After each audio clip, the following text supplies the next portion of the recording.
In the year 2417, space was full of secrets.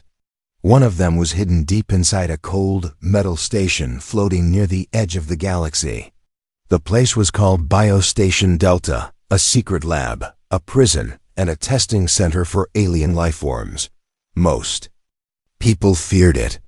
Most people never came back, but Kian worked there. He was not a scientist. He was not a guard. He was just a cleaner, a janitor in a black uniform with a scanner and a mop. He cleaned blood, strange liquids, and sometimes alien cells. Kian was quiet. He didn't talk much. He kept his head down and did his job. That's why they trusted him with the strange areas. He never asked questions. But today was different. At 0600 hours, a new task came to his scanner.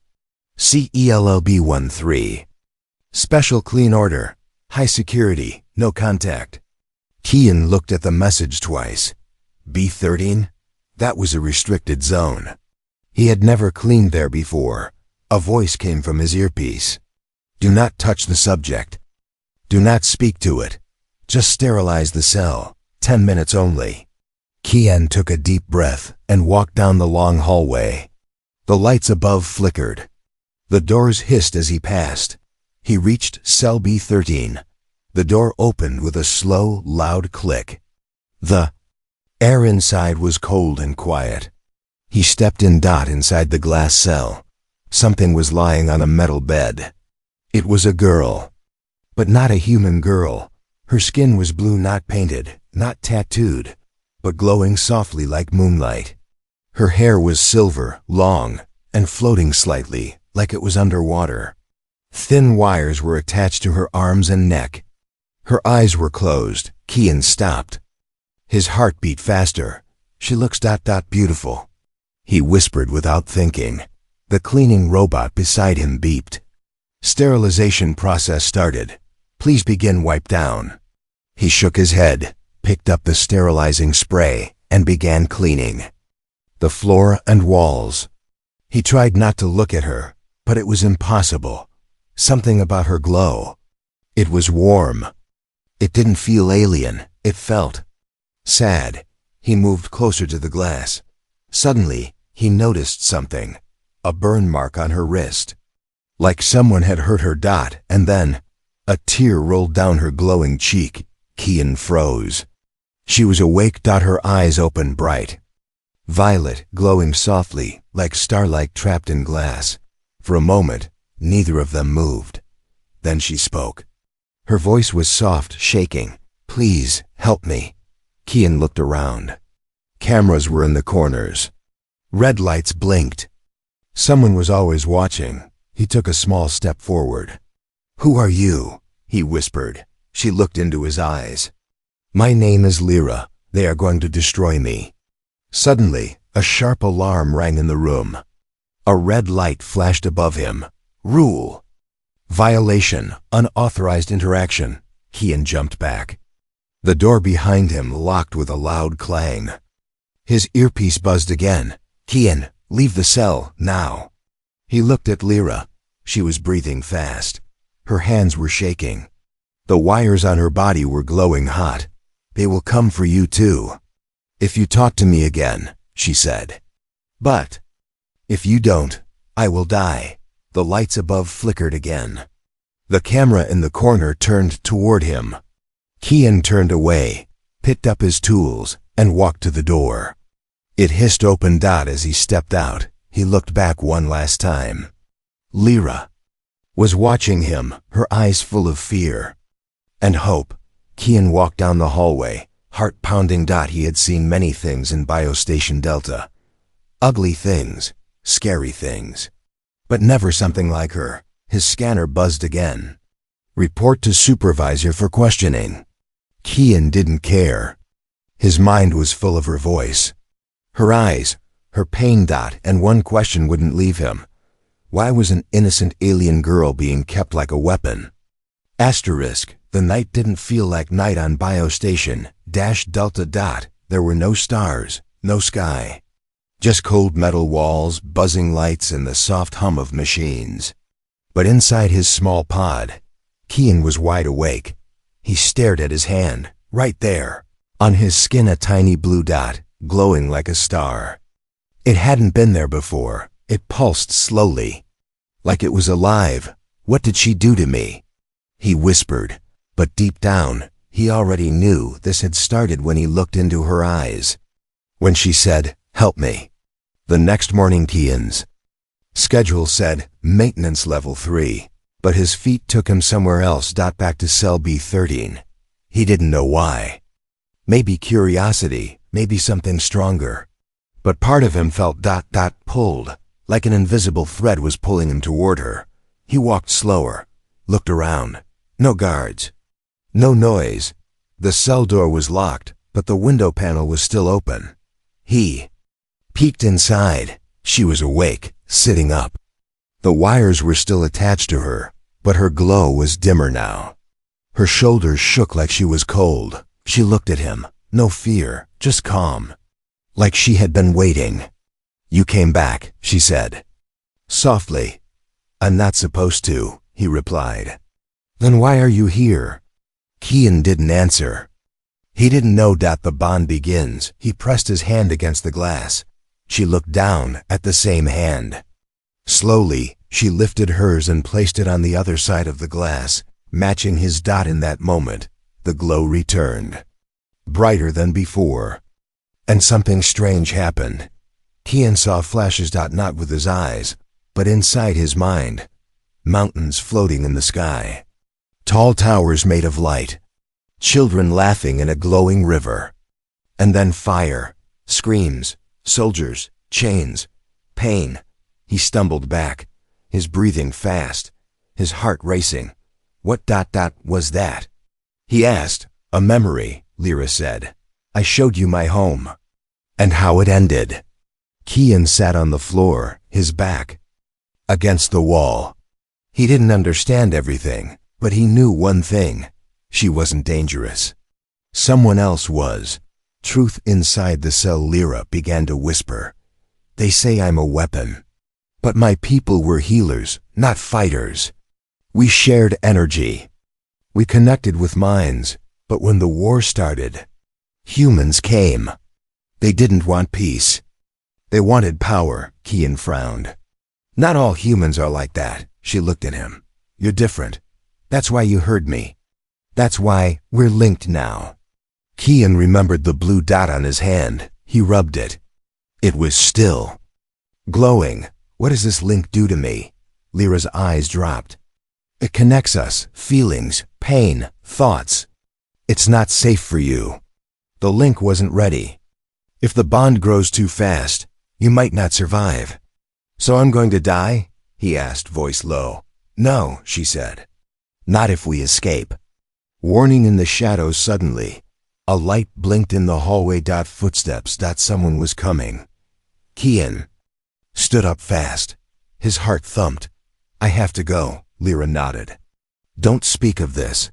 They'll erase your mind, or worse." Kian ran down the hallway just before the guards arrived. He turned a corner, leaned against the wall, and tried to breathe. But even then, he could feel her fear inside him. Back in the janitor's room, Kian sat in silence, replaying her words. A bond, a memory, an alien girl who needed help. A truth.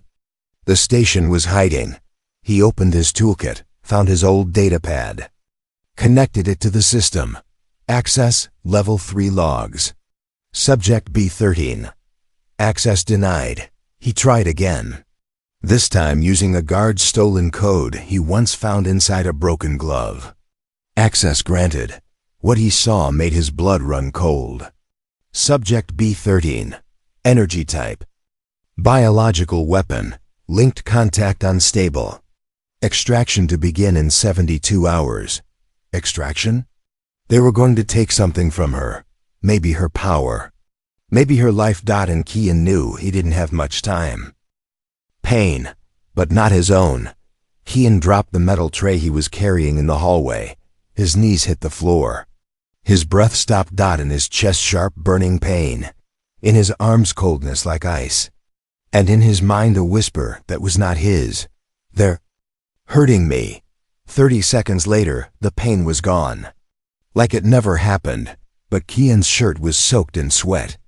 His hands were shaking, and the blue mark on his palm was now a glowing line, running up toward his wrist. In the quiet of the janitor's locker room, Kian stared at the line.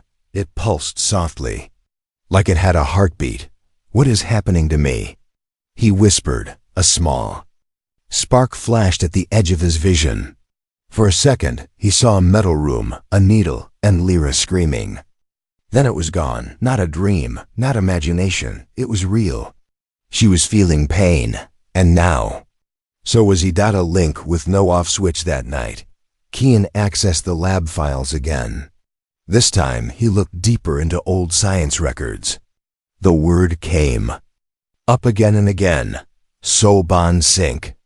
Subject species can form accidental soul bonds with humans during direct emotion exposure. The bond allows shared sensation, memory, and energy. Full bonding can lead to personality merging or body rejection. Kian leaned back. Shared energy? Body rejection? What did I get into? But one line stood out more than any other. Bond is irreversible. If not stabilized, human host will die within 7 days. Desperate connection, he couldn't wait any longer. He had to see her. Tonight. Kian returned to cell B13, silent and fast, like a shadow. He didn't care if he was caught. Now, if he didn't get answers, he was dead anyway. He tapped the override panel with the same stolen guard code. The door slid open. Inside, Lyra was on the floor. Her glow was weak. The wires in her arms were pulsing red. She looked up, barely breathing. "You felt it?" she whispered. Kian dropped beside her. "I felt everything." He reached out, touched her shoulder. A rush of light filled the room. Not bright, but deep. Like emotion turning into color. Suddenly, Kian wasn't in the cell anymore. Inside the bond he stood in a blue field. Tall crystal trees. A sky full of slow-moving lights. He saw a young girl, Lyra, running with others, laughing. Then ships falling from the sky. Soldiers with black helmets, screams, fire, chains, darkness. And then this cell. She had been here ever since, alone. "This is my memory." Her voice echoed around him. "But now you carry it too." Kian snapped back. He was on the floor again, gasping. Lyra's hand was still on his. "Why didn't you stop the bond?" he asked. She shook her head. "I couldn't. You felt me. That's all it takes. Feeling is the trigger." Kian looked down. The blue line had now split into 2 glowing veins, running up both arms. "I'm dying, aren't I?" he said. Lyra looked away. "Only if we don't escape." The warning sound outside. Footsteps. Voices. Lyra's eyes widened. "They'll check the cell. Go." Kian ran to the door. "I'll come back," he promised. "Don't," she said. "Not unless you're ready to leave forever." The door hissed shut behind him just as 2 guards rounded the corner. Kian slipped into a dark hallway. Barely missed being seen. Later, in the cleaning bay, Kian opened his shirt. On his chest, just above his heart, a glowing circle had formed. Pale blue, faintly pulsing. He touched it. Lyra's voice whispered in his mind. "Now you're part of my kind too." And Kian realized he wasn't just helping her escape. He was changing into something not fully human anymore. Kian didn't sleep anymore. He dreamed while awake. Dreams that weren't his. A broken tower of glass. A mother calling her child in a forgotten language. A cold, white lab. Wires screaming. A name, Lyra, echoing in pain. Each time he woke up with his hands shaking and his chest glowing faint blue. It wasn't just a bond. It was becoming a mirror. He didn't feel like just Kian anymore. Sometimes he heard her thoughts like echoes. Sometimes he knew what she was feeling before she said anything. And today, he felt danger. A deep cold in his bones. Something was coming. The silent hall that morning, the station felt Off. No guard chatter in the comms. No lab techs laughing by the break wall. Only silence. Kian walked toward the janitor's closet. But his path turned, almost without thinking. His legs carried him toward a hallway he'd never entered before. He passed a security bot, but it didn't stop him. It just watched, its red eye blinking. Slowly, a door that shouldn't open, he found a door labeled Research Core Restricted. The panel was locked. He stared at it. The scanner blinked red, then his hand moved on its own. He placed his palm on the glass. The scanner paused, beeped once, and turned green. Access granted. Kian stepped back, shocked. That's impossible. Unless the bond with Lyra had changed him. The hidden floor, the door opened to an elevator. He stepped in. It took him down lower than he thought the station even went. Floor after floor passed. Until finally, B-17, Archive VAULT, the doors opened. Into cold air, stale and dry. He walked past old servers, dead monitors, and dusty screens. But in the center, something was still working. A white terminal with a glowing blue light dot. It hummed softly, almost like it was alive. A history erased. Kian Sut logged in using his janitor ID. Nothing. Then something flickered, a secret directory hidden behind system trash. One word appeared on screen: Project Nova Bond. He opened it, and his blood ran cold. The truth revealed: subject species Eliari, code name Glokin, ability emotional, energy transfer, memory sharing, biosync bonding, use biological weapon against enemy species. Bonding with human host unlocks full potential. Side effect: human host will experience genetic conversion within 7 days. Unstable, often fatal. Experiment status: 62 failed attempts. 1 success. Subject B-13, Eliari hybrid active. Kian stared at the screen. They didn't capture Lyra to study her. They wanted to turn her into a weapon. They wanted to create something new, human. And Eliari combined. And now that combination was him. Subject B-13 has linked with janitor Kian Drell. Possible full hybrid in progress. Observation required. Termination pending. Kian stepped away from the screen, heart racing. Termination? They weren't just going to kill Lyra.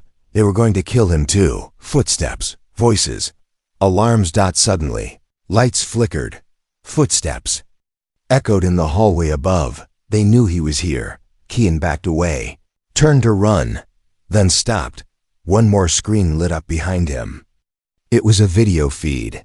Lyra's cell. She was unconscious. Her glow almost gone. Machines were moving around her, and a voice from the speaker said, "Begin final extraction." Kian stood still. He had 3 choices: run, save himself, hide, wait, and hope, or fight, risk everything to save her. He looked at his glowing hand, then whispered, "They think I'm weak. Just a janitor, but now I'm bonded." And he turned to face the elevator. They taught him how to mop floors, not how to start a revolution.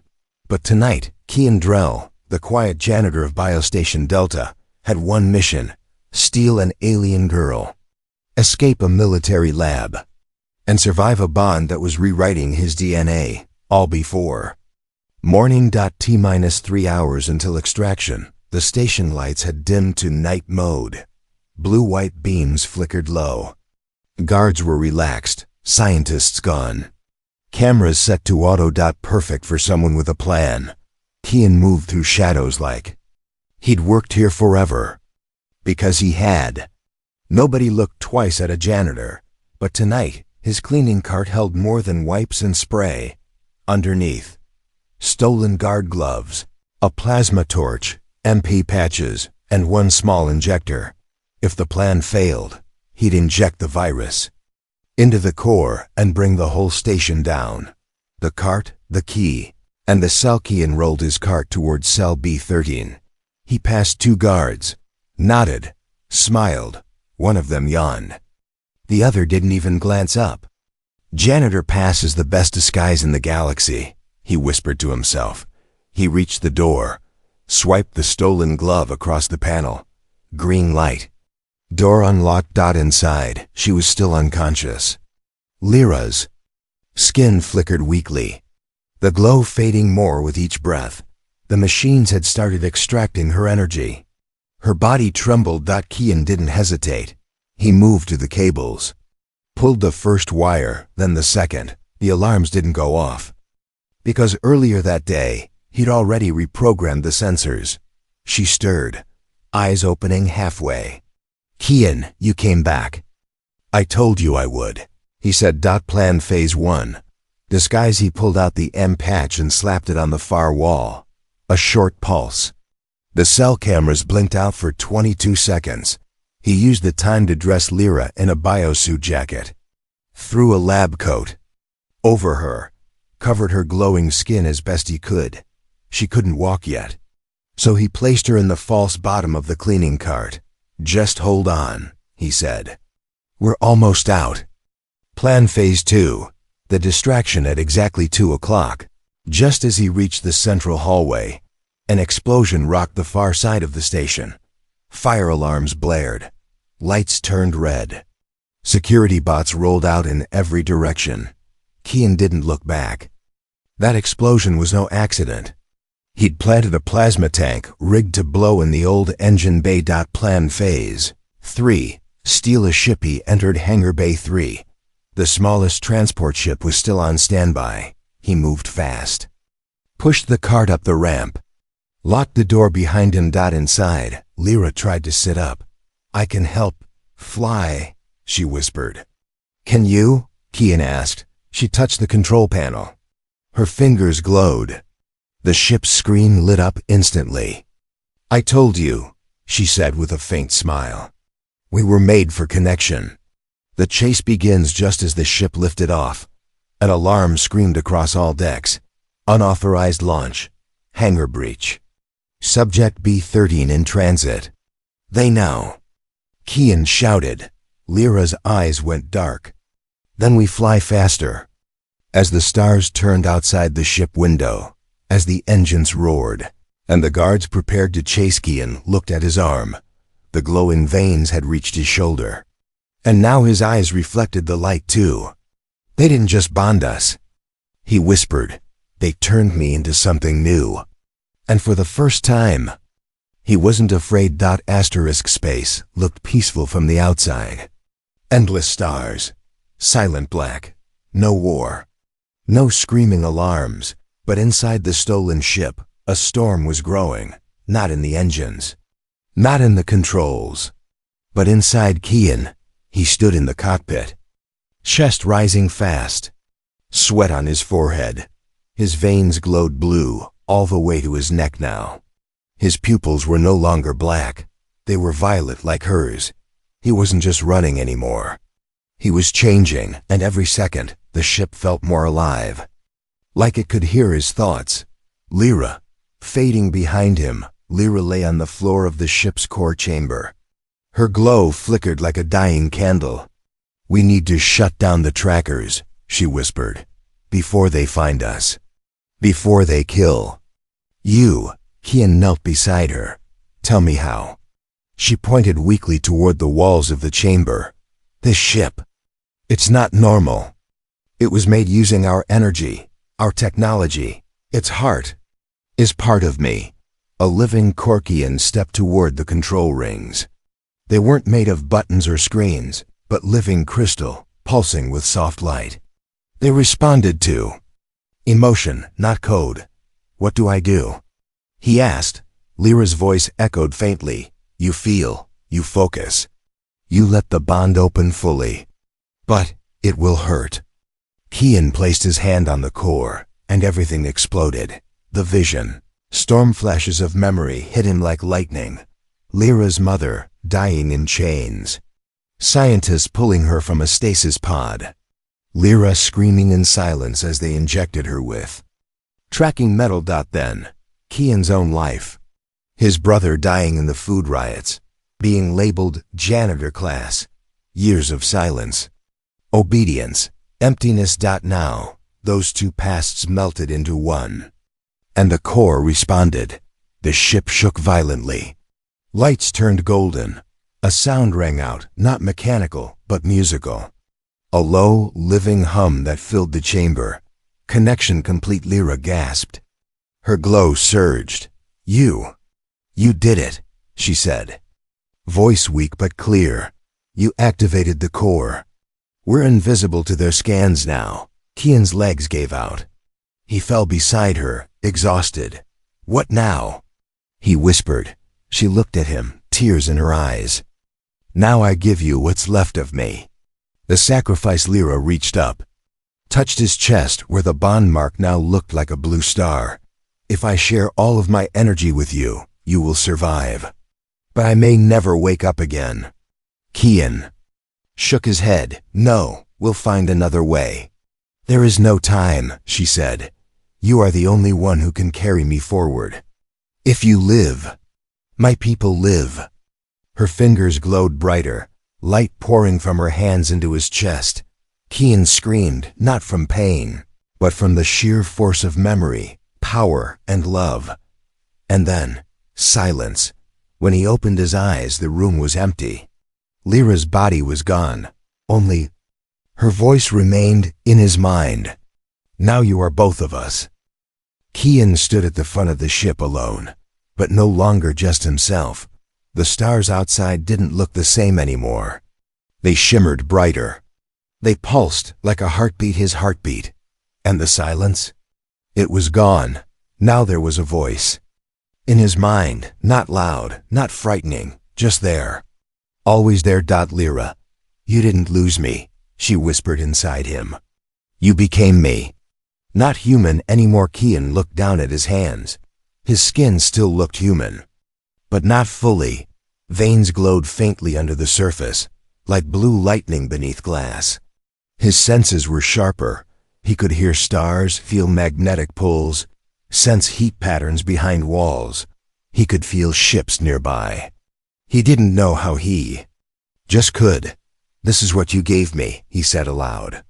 A second life, and a second voice. The message. The ship's console lit up. A transmission. Encrypted. Military code. Kian pressed one glowing finger to the screen. The message unlocked. Instantly. Subject B13 terminated.